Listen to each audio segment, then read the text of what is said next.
Rusiya səfirliyimizə İskəndərlə vurdu. Zelenski Əliyevə zəng etdi. Ukrayna prezidenti Vladimir Zelenski sosial şəbəkədə Azərbaycan prezidenti İlham Əliyevlə telefon danışığı keçirdiyini bildirib. Musavat.com xəbər verir ki, Zelenskinin sözlərinə görə Rusiya bu gecə Ukrayna ərazisinə qarşı yüzlərlə pilotsuz uçuş aparatı və raket, o cümlədən balistik tipli silahlar tətbiq edib.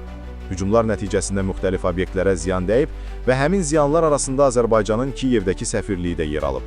Zelenski açıqlamasında qeyd edib ki, İlham Əliyev səfirliyə qarşı edilən zərbəni qınayıb və bunun Rusiyanın Azərbaycanla bağlı diplomatik nümayəndəlikləri və əmlakları hədəfə almasının ilk nümunəsi olmadığını vurğulayıb.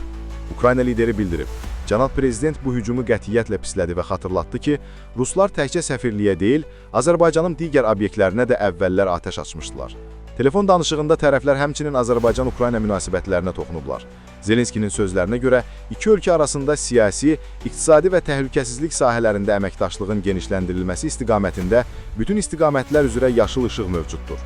O, Azərbaycanla tərəfdaşlığın böyük potensiala malik olduğunu və qarşılıqlı planların həyata keçiriləcəyini bildirib. Hadisə ilə bağlı Ukrayna hüquq mühafizə orqanları araşdırma aparır.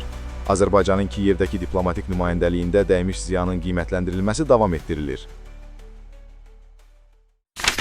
Gündəlik hadisələrdən xəbərdar olmaq üçün bizi izləyin.